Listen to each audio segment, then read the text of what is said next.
చేసిందే వీళ్ళందరి కెరియర్లకి అరవింద్ మేధాశక్తి, అరవింద్ వెన్నెముక ఉంటే చేశాడు. అరవింద్ను కాదని వీళ్ళేం కాదు. కనుక ఒకటి ఉందండి జగదీష్, ఇంకోటి ఉంది జగదీష్. ఈ సోషల్ మీడియాలో ఒకటి జరుగుతుంది, ఇంటర్నల్ గా ఇండస్ట్రీలో ఒకటి జరుగుతుంది. ఒక ఇద్దరు హీరోలు, ఒక అర్జును, ఒక జూనియర్ ఎన్టీఆర్, ఇద్దరు వీళ్ళు దూసుకు వస్తున్నారు. ఈ దూసుకొస్తున్న ఇద్దరిని ఆ రెండు కుటుంబాల వాళ్ళు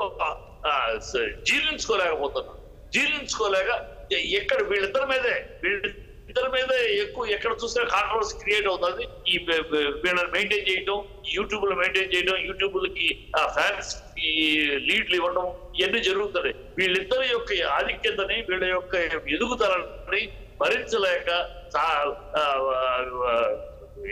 యాక్సెప్ట్ చేయలేక జరుగుతున్న కుట్రలు ఎప్పటికప్పుడు వీళ్ళిద్దరి మీదే వస్తూ ఉంటాయి. ఏదో ఒక కారణం వీళ్ళిద్దరి మీదే వస్తూ ఉంటాయి. వీళ్ళిద్దరూ ఎదుగుతున్నారు, వీళ్ళు ఎన్ని చేస్తున్నారో ఎదుగుతున్నారు, ఇండివిజువల్ గా ఎదుగుతున్నారు. అక్కడ నందమూరి తారక్ అనేవాడు టాప్ ఎక్కడ ఇంటర్నేషనల్ అయిపోయాడు. ఎలాగ అల్లు అర్జున్ వెళ్ళిపోయాడు పాన్ ఇండియాకి. సో ఇది జీర్ణించుకోలేక మన దాటుకు వెళ్ళిపోతున్నారు, మన చేతిలో మన కంట్రోల్ లేకుండా వెళ్ళిపోతున్నారు, మన మించి వెళ్ళిపోతున్నారు. ఈ నేషనల్ అవార్డు వచ్చింది వాళ్ళ 67 ఏళ్ల తర్వాత ఇవాళ ఒక నేషనల్ బెస్ట్ అవార్డు సాధించగలిగాడు అల్లు అర్జున్. ఇవన్నీ కూడా ఇంటర్నేషనల్ ఆస్కార్ అవార్డులు జూనియర్ ఎన్టీఆర్ వెళ్ళగలిగారు. కానీ మనం వెళ్ళలేకపోయాము, మన వాళ్ళు వెళ్ళలేకపోతున్నారు, వీళ్ళు వెళ్ళిపోతున్నారు. ఈ ఈర్ష్య, ఈ ద్వేషము, ఈ దౌర్భాగ్యము, ఇవన్నీ కారణాలు అండర్ కరెంట్ గా ఇంటర్నల్ గా జరుగుతున్న దౌర్భాగ్యం. ఇది కనపడని కుట్రాంటాలు, కనపడని దేశాసూయలతో కూడిన కార్యక్రమాలు. అందుకనే వీళ్ళు ఫ్యాన్స్ రెచ్చగొట్టారు. రెచ్చగొట్టి వాడు తిప్పుకుంటూ ఉంటే వాడు. నేను ఒక విషయం చెప్తాను. ఖైదీలో చిరంజీవి గారు యాక్ట్ చేసేటప్పుడు స్వామి గారు వచ్చి రక్త సంబంధాలని ఒక సినిమా ఫోటోగ్రఫీ చేసేటప్పుడు చిరంజీవి గారి గురించి చాలా గొప్పగా రోజు కృష్ణ గారికి చెప్తా ఉండేవాళ్ళు. నా ముందే చాలా బాగా చేస్తున్నాడు అతను, డాన్స్ కానీ అది కానీ ఇది కానీ అని అంటే అని చెప్పి, ఓ వస్తావా, నాకు తెలిసే నా పక్కన కొత్త అల్లుళ్ళు కూడా యాక్ట్ చేశాడు కదా, కొత్త అల్లుడు అనే సినిమాలో కూడా యాక్ట్ చేశాడు అతను. చిరంజీవి కొత్త అల్లుళ్ళు విలన్ గా యాక్ట్ చేశాడు, సత్య చిత్రవాస కొత్త అల్లుళ్ళు.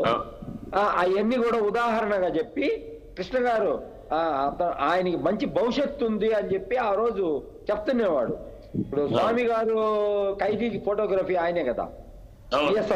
ఖైదీ సినిమా చిరంజీవి చేయడానికే కారకుడు కృష్ణ గారి దగ్గరికే వచ్చింది ఫస్ట్ ప్లేట్. అది త్రిమూర్తి ఆయన తీసుకొస్తే ఇది అది కాదు, నాకు కుదరదు అంటే అప్పుడు కృష్ణ గారు కాదంటే అప్పుడు చిరంజీవి తోటి తీశారు. చిరంజీవి సూపర్ హిట్ అయినా కృష్ణ గారు అంటే మహత్తరమైన మహామనిషి, దేవుళ్ళు అంటాడు కనుక సక్సెస్ అయినప్పుడు వచ్చి చూసారా మీరు చేయనన్నారు, ఆయన చేశారు. అది నేను చేస్తే ఆడేది కాదు, చిరంజీవి కనుక ఆ డాన్స్ చూసారు, ఆ డాన్స్ నేను చేస్తే చూసేవారు కాదు అన్నాడు.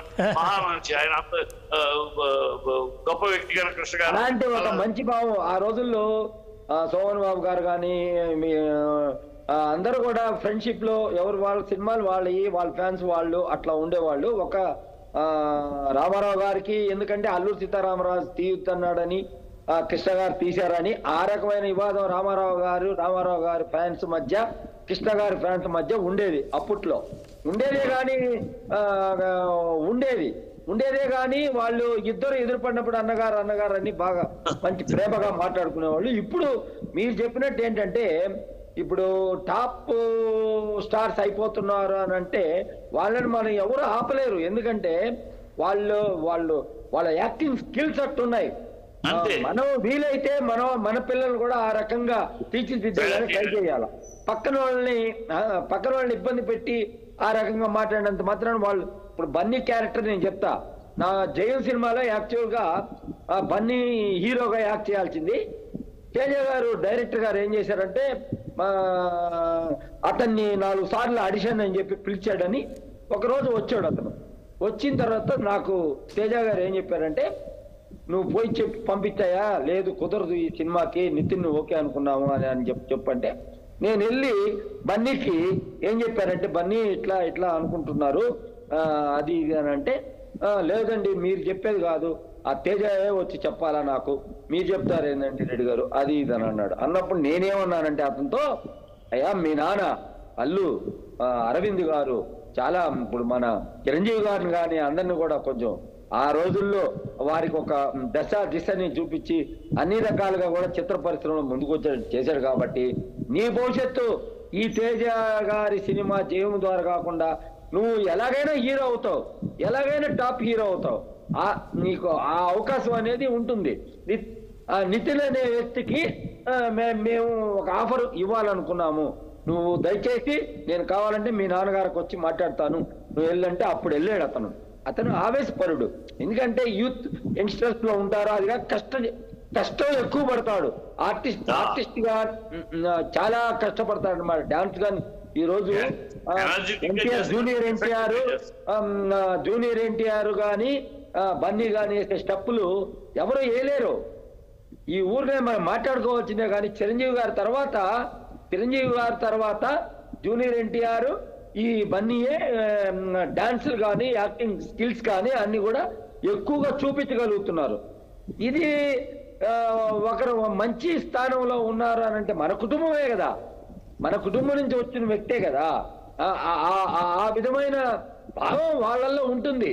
కానీ ఈ అభిమానులు వచ్చి కావాలని ఏదో కాంట్రవర్సీ చేసి పవన్ కళ్యాణ్ గారి దృష్టికి వెళ్ళాలా, ఇంకొకరు నాగబాబు గారి దృష్టికి వెళ్ళాలా అని చెప్పి అనుకుంటారు. కానీ అవుతుందంటే వాళ్ళ పరిస్థితి ఎట్లా ఉందంటే ఇప్పుడు పచ్చిగా మాట్లాడితే నేను భయపడేది లేదు.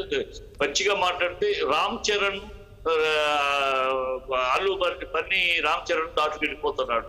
అది అక్కడ డైజెస్ట్ కావట్లేదు. రామ్ చరణ్ కానీ వాళ్ళ మేనల్లు కానీ ఎవరు దరిదాపులో లేని స్థాయికి వెళ్ళిపోతున్నాడు. అది అక్కడ నందమూరి విషయంలో ఎంతమంది ఇంట్రడ్యూస్ అయినా తారక్ దగ్గరికి రాలేకపోతున్నారు. అది అక్కడ ఆ ప్రాబ్లం. ఈ ఇద్దరు ఈ ఇష్యూల మీద మనసులో పెట్టుకుని ఇది బయటికి చెప్తే బాగోదు కనుక బయటికి చెప్పకుండా ఇది ఏదో రకంగా వీళ్ళని డౌన్ చేయాలి, వీళ్ళని ఇబ్బంది పెట్టాలి, డౌన్ చేయాలని ఒక దౌర్భాగ్యం ఆలోచన జరుగుతున్నది. అది బిహైండ్ కర్టెన్ ఈ ఫ్యాన్స్ రెచ్చగొట్టడం, ఫ్యాన్స్ ద్వారా ఈ మాట్లాడటం, ప్రజల్లో ఒక అలర్ తీసుకురావడం అనేది ఇది చాలా bad experiment. They are going to fail you. వాళ్ళిద్దరూ ఒకప్పుడు ఎన్టీఆర్ నాగేశ్వరరావు, ఒకప్పుడు తర్వాత కృష్ణ శోభన్ బాబు, ఆ తర్వాత చిరంజీవి బాలకృష్ణ, ఆ తర్వాత పవన్ కళ్యాణ్ మహేష్ బాబు పవన్ కళ్యాణ్, ఆ తర్వాత రాబోయే ఒక 30 years రాబోయే 30 సంవత్సరాలు వీళ్ళిద్దరే రెండు కళ్ళు రాబోయే తరాలకు రెండు కళ్ళుగా బన్నీ అండ్ తారకే రెండు కళ్ళుగా ఇండస్ట్రీని ముందుకు తీసుకెళ్లబోతున్నారు. వాళ్ళకి అంత ఎఫర్ట్ చేస్తున్నారు, అంత ఎనర్జీ చూపిస్తున్నారు, అంత సిన్సియర్ గా పాటుపడుతున్నారు, కష్టపడుతున్నారు, ప్రొడ్యూసర్ని కాపాడుకోవాలని తపంలో పనిచేస్తున్నారు వాళ్ళు. కనుక వాళ్ళిద్దరూ రెండు కళ్ళు ఇండస్ట్రీకి రాబోయే 30 సంవత్సరాలకి వాళ్లే రెండు కళ్ళుగా నిలబడుతున్నారు. అది కనబడుతున్న సత్యం, అలా నిలబడుతున్న సత్యం. దాన్ని జీర్ణించుకోలేకపోయిన వాళ్ళు వాళ్ళ కర్మ, వాళ్ళు ఇలాంటి చేస్తూ ఉంటారు. ప్రజల్లో ఎలాంటి ప్రజల్లో దీనివల్ల ఎలాంటి మార్పు ఏదో డీజే అప్పుడు కూడా ఇలా చేశారు. డీజేపీ సూపర్ హిట్ కొట్టింది. కనుక ఇవన్నీ ప్రేక్షకుల దగ్గర ఏం పనిచేయు. వీళ్ళు చేస్తే పవన్ కళ్యాణ్ ఫ్యాన్స్ అలర్ట్ చేస్తే, ఇంకోళ్ళు చేస్తే సినిమా అయిపోతుంది, సినిమా పొరపాటు పడత పెడతాం, ఈ గాలి మాటలు సోళ్ళు మాటలకి ఏమి ఉండవు. Yes sir. అయితే ఇప్పుడు మనం ఫైనల్గా డిబేట్ క్లోజ్ చేసే టైం వచ్చింది. అయితే ఇందులో ఇంకొక విషయం ఏంటంటే ఈ విమర్శల స్థాయి ఎక్కడికి పోతుంది అని చెప్పనంటే చివరికి అల్లు రామలింగయ్య గారిని, చిరంజీవి గారిని కూడా టార్గెట్ చేసి వాళ్ళు కామెంట్ చేసే పరిస్థితి ఇప్పటికీ. అదే మనం ఇప్పటిదాకా మీరు ఆల్రెడీ చెప్పున్నారు ఈ విషయంలో అల్లు రామలింగయ్య గారు ఏ రకంగా మెగా ఫ్యామిలీని అంటే మెగాస్టార్ చిరంజీవికి ఎట్లా సపోర్ట్ అయ్యారు ఏం సంగతి అని చెప్పేసి. ఇవాళ ఈ విమర్శలు పూర్తి స్థాయిలో ఆగాలి అని చెప్పనంటే, లేకపోతే ఇండస్ట్రీ ఒక దారిన పడాలని చెప్పని అనుకుంటే ఫైనల్గా మీరు ఏం చెప్తారు చిట్టిబాబు గారు? ఏమి లేదు, పవన్ కళ్యాణ్ ఒక పదవిలో ఉన్నాడు, మామూలుగా అయితే అవసరం పదవిలో ఉన్నాడు, బాధ్యత గల మినిస్టర్ గా ఉప ముఖ్యమంత్రిగా ఉన్నాడు కనుక ఆయన వ్యాఖ్యలు దుమారం మొదలైంది కనుక ఆయనే ఇది అనవసరంగా ఫ్యాన్స్ ఒక్క మాట అన్నాడు అనుకోండి, ఇది నేను ఒక మంత్రిగా పర్యావరణాన్ని గురించి మాట్లాడాను, ఒక వ్యక్తిని ఉద్దేశించో ఒక మనిషిని ఉద్దేశించో కాదు కనుక మీరు అనవసరంగా దీన్ని అట్లా అట్రిబ్యూట్ చేసి అల్లరి చేయకండి, ఇది నాకు నచ్చే విషయం కాదు, నాకు మంచిది కాదు, మన ఎవరికి మంచిది కాదు, దయచేసి ఇలాంటి ఆపేసిన ఒక్క మాట అంటే ఫ్యాన్స్ మొత్తం ముక్కు మీద ఏరేసుకుని సైలెంట్ అయిపోతారు. కానీ సార్ అదే టైంలో బన్నీ నుంచి కూడా వస్తే కరెక్ట్ గా బన్నీ కూడా ఇప్పుడు యాక్షన్ రియాక్షన్ ఆ మాట అన్న ఆయన పవన్ కళ్యాణ్ నుంచి బాధ్యత గల పొజిషన్ లో ఆయన ఉన్నాడు కనుక ఆయనే ఆపగలడు కనుక ఆయన ఒక మాట అంటే ఆయన ప్లస్ ఈ నాగబాబు ఫ్యాన్స్ హ్యాండిల్ చేసే మనిషి నాగబాబు. అందరు ఫ్యాన్స్ ఆయన హ్యాండిల్ చేస్తాడు, మెగా ఫ్యామిలీ ఫ్యాన్స్. ఈ అల్లు ఫ్యాన్స్ హ్యాండిల్ ఆయన చేయట్లేదు కానీ నీకు చూసుకుంటాడు డైరెక్ట్ గా. మిగతా ఫ్యాన్స్ అందరినీ ఆయన ఒక మాట ట్విట్టర్ లో పెట్టాలి. ఇది అనవసరం, ఎందుకంటే ఆయన రగిల్చాడు ఈ దౌర్భాగ్యానికి, ఈ దరిద్రపు కార్యక్రమానికి నాంది పలికింది నాగబాబు. కనుక నాగబాబు దాని ముగింపు కూడా పలకాలి, పవన్ కళ్యాణ్ తో పలికించాలి. అప్పుడే పద్ధతి, గౌరవం ఉంటుంది. ఈవెన్ పవన్ కళ్యాణ్ స్థాయి కూడా, గౌరవం కూడా పెరుగుద్ది. ఎంత పద్ధతి, డిగ్నిఫైడ్ గా ఇలాంటి వాటిని పోస్ట్ పెట్టాడు అంట. కాదు ఆయన సైలెంట్ గా ఉంటే, మొన్న ఆయన బెంగళూరులో స్టేట్మెంట్ ని ఆయన పక్కన భజన పనులు చాలా గొప్పగా అరటి పట్టులో సూది కూర్చినట్టు ఎంత సెటైర్ గా గొప్పగా చెప్పారండి అని భజన పనులు పక్కన ఉండి బాగుతారు. వాటికి ఆయన సంతోషపడి ఆయన ఆహాహా అని ఉంటే ఆయన కర్మ అది. అలా కాకుండా ఈ భజన పనుల మాటలకు వినేసి ఏదో సెటైర్ గొప్పగా మాట్లాడమని ఆయన ఫీల్ అయిపోకుండా వాళ్ళు భజన పనులు చెప్పిన భజనకి అరటి పట్టులో సూది కూర్చినట్టు ఎంత గొప్పగా సెటైర్ గా వేశారండి అని ఆయన భజన పనులు మాట్లాడుతున్నారు. ఈ దౌర్భాగ్య భజన పనుల మాటలని ఆయన బుధాన వేసుకుని ఆయన కూడా సంతోషపడితే ఆయన కర్మ ఇది. అలా కాకుండా పెద్దరికంగా ఒక పదవిలో ఉన్నాం, ఒక పొజిషన్ లో ఉన్నాం, మనం దీన్ని ఇలాంటి చిల్లర విషయాలని మనమే దాని ముగింపు పలకాలనుకుంటే ఆయన గౌరవం పెరుగుతుంది. అక్కడ చెప్తున్న డైలాగ్స్ కూడా మీ దగ్గరకు వస్తున్నట్టున్నాయి. కేతిరెడ్డి గారు ఫైనల్ గా చెప్పండి. ఫైనల్ గా ఏముందండి, ఇది ఈ వివాదాన్ని ఇక్కడికి ఫుల్ స్టాప్ పెట్టాల్సిందిగా కోరుతున్నాను. ఎందుకంటే ఫ్యాన్స్ అయితే ఏమి, ఎవరైతే ఏమి, చిరంజీవి గారు ఇచ్చిన సందేశం చాలు. ఈ రోజు చిరంజీవి గారు బన్నీ ట్వీట్కి హ్యాపీ బర్త్డేకి తిరిగి రిప్లై ఇచ్చాడంటే దాని అర్థం వాళ్ళ మధ్య ఏం లేదని.